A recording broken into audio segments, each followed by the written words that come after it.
Hey, what's up, guys? Coming to you with another update here from the shop at the Old Barn Homestead.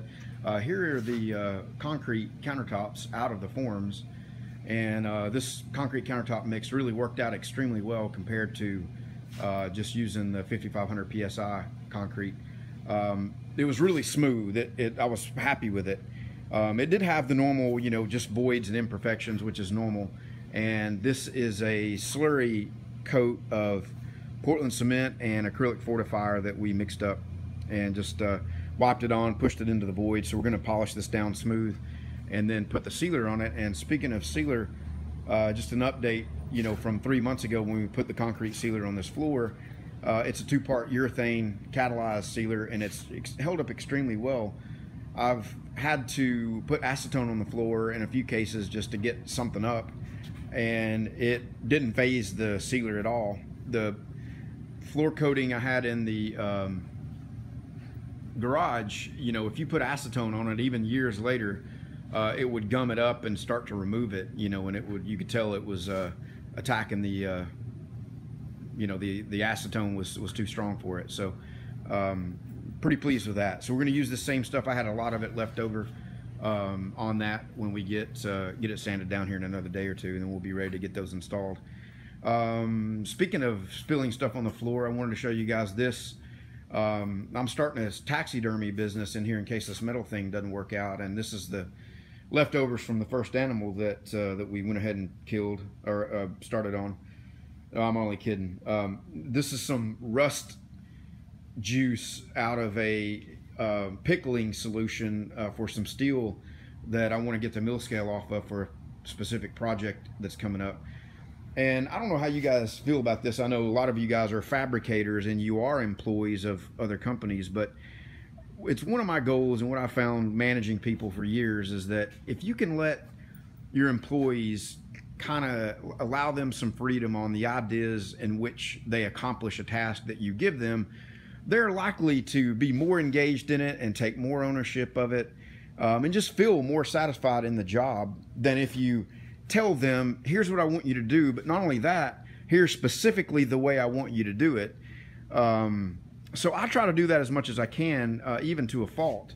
So, and I know there needs to be balance there, but my idea on this pickling solution for the angle iron was purchase PVC pipe, put some caps on the bottom of it, fill it with vinegar, and you're not filling the whole thing with vinegar, you're just filling the voids where the steel is not.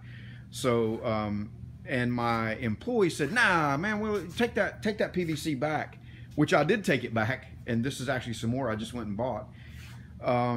His idea was, hey, let's use the forms from the concrete and line it with plastic and fill that up. Well, guess what? It leaked, and he's an employee. Right now, I just have him working a couple of days a week because that's really all I need. And I just, have him doing things while I'm doing other things, and we're just kind of working together on the various projects. Now, if my boss had my boss let me trump him on an idea, and if my idea didn't work out, I would damn be up here on my off day, which I shouldn't send him a picture of this, cleaning this up at my own, at my own cost. I don't know how you guys feel about that. But I'm gonna have a little talk with him. I'm not mad about it. It's okay. Hopefully it'll be a good learning, but I don't know what do you guys think about that as an employee? If you make a mistake on an idea when you trumped your boss and got him to convince you that your idea was going to be the one, what would you do? Would you just go, oh, well, I'll just leave it to somebody else, or I'll wait, a few days until I'm getting paid again?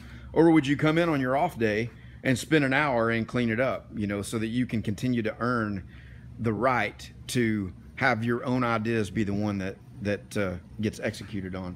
So anyway, enough ranting about that. I'm not mad about it. Just slightly annoyed. You guys saw the video on the lathe. It's awesome to have that thing up and running, and all the comments and suggestions about the repair and how best to go about that. It seems to be working well. Pretty happy with it. Is it a precision machine tool room lathe? No, because the parts and the tolerances on the machine itself are in the thousandths, not the tenths, you know. And if you want to produce parts that have a very high tolerance, your machine itself needs to be dialed in to within tenths. And but you know, it's okay. I was going to show this. I've been buying a few lots of tools on eBay that are used, and carbide end mills, as some of you know, are extremely expensive to buy new. And I found this place in Dallas that sells on eBay, and I think they're, you know, a CNC shop. And when an end mill gets a little chip in it, or, you know, becomes out of tolerance, they just throw them out because they don't want their, you know, programs to not run correctly based on the size of the tool and what the tool should be doing.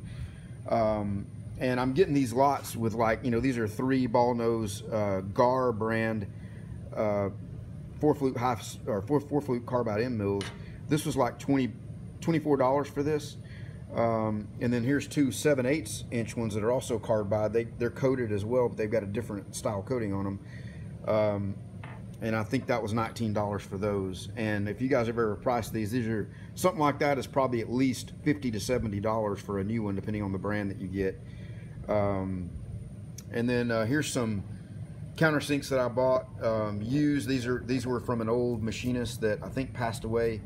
I got this whole set for $19. Actually, I felt a little guilty about it. It's probably worth quite a bit more than that.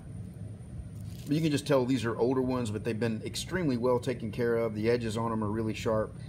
You know, the shanks on them aren't, you know, chowdered up. It looks like they might have cleaned them up with some emery cloth or maybe some 400 grit. And just different sizes of the single flute. You know, little small ones, even a little guy here. Where is it? Little tiny one there, single flute one. And then this style here, I'm not sure what you call that one. I've never used one of those before. And then the last thing I was just going to show you is this push and lube oilers here.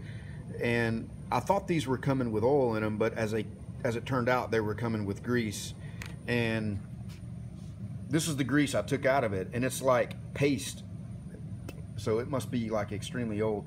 I'm only paid like $3 a piece for them, but I cleaned one of them out so far and filled it up with Vactra 2 whey oil. And I got these just to use on the machines, on the various Zerk fittings, you know, and things. So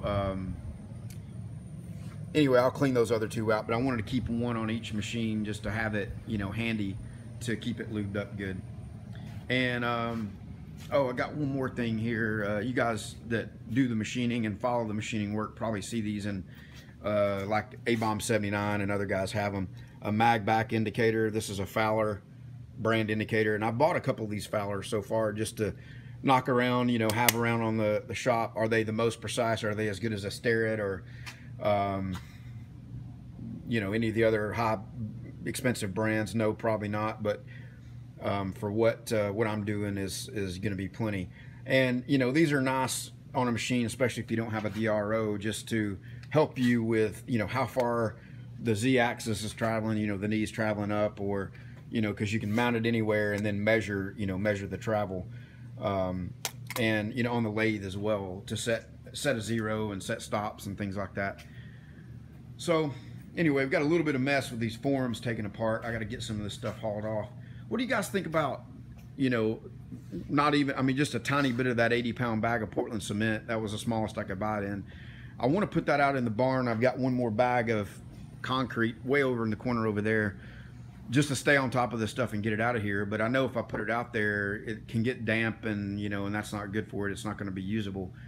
But what do you guys think about it? You know, can I put that in a trash bag and seal it up good and put it out there? The other thing I'm really working hard to do is, you know, is stay away from letting corners of the shop or areas of the shop start to collect. Gotten a little bit of a collection going on over here with some stuff, and then back in this back corner back here, it's starting to collect. But once you get like 2 stacks deep of something in a corner, it is, I don't know about you, but it becomes out of control. It's like, well, I don't want to really dig it all out. And you just kind of leave it, and then you put some more stuff over it. Oh, that's the corner that I got the mess in. I'm really working to try to keep that from happening. And it just, you know, you see that sheet metal back there. I'm going to need some of that here pretty soon, but it starts to collect. I'd like to have it out in the barn, but do I really want to move it out there? You know, it's just, You know, like this area right here, it stays pretty clean. You know, got machines down through here. There's not just crap piled behind it. This is how I want to try to keep it if I can. All right, guys, this is getting long. I'm going to upload it. Hope everybody's doing good. Appreciate all the support and comments. Definitely on the lathe video. That was awesome. Appreciate the help and support. Have a good one, guys. Take care.